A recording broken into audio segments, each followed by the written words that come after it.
My dog Wally just turned 2 years old, and I thought, why not make a ceramic paw print tile to commemorate the occasion? Do any other dog owners also spend an inordinate amount of time thinking about the fact that a dog's life is so short and worrying about their death? It's kind of why I thought having an eternal paw print might be nice. To make it, I am lucky to have a slab roller in my studio. It makes doing these kinds of projects so easy compared to getting out a rolling pin. So I just took some clay and sent it through at about 1/4 of an inch thickness.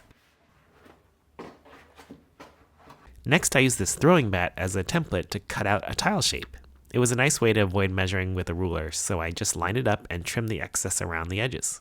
Now for the challenging part, getting Wally in position. He isn't the best at taking direction, and he's a bit of a squirmy guy, so this part took a little time. Bull Terriers are known for being rather stubborn, and here he really did not understand what was going on. After I made the print, I used this tool with small balls on the end to write on the tile. The ball end is a game changer for writing in clay. I used to sign things with a needle tool, which left all sorts of sharp edges and tear out, but anything with a ball on the end makes a nice smooth writing impression. I also have a much finer one with a tiny ball at the end when I want to sign the bottom of my dinnerware, which also works great.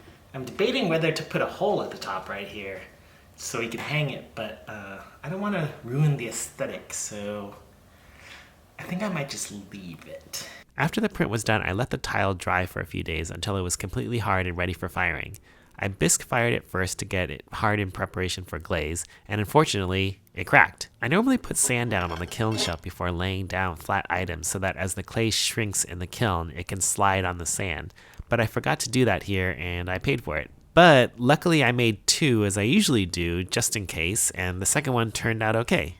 I thought about glazing it, but then I looked back at some castings I did before that I glazed, and you lose so much detail with glaze, as you can see here between these 2 mason jar castings I did, one with glaze and one without glaze.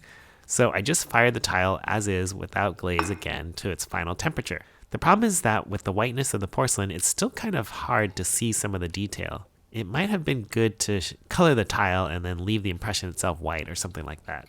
So here it is out of the kiln, raw, unglazed. The nice thing about my backup tile is that I put a hole in it so that it can be hung from a nail in the wall. What's kind of funny about this is that you typically see people doing this with human babies where you can memorialize how tiny the baby once was, but this guy is already fully grown. Still, it's nice to have a little homage to him, and it'll be there when he dies too. So happy birthday, Wally. You've officially got your very own paw print memorial tile to mark your 2nd year on Earth. I hope you like it, but I know you don't care.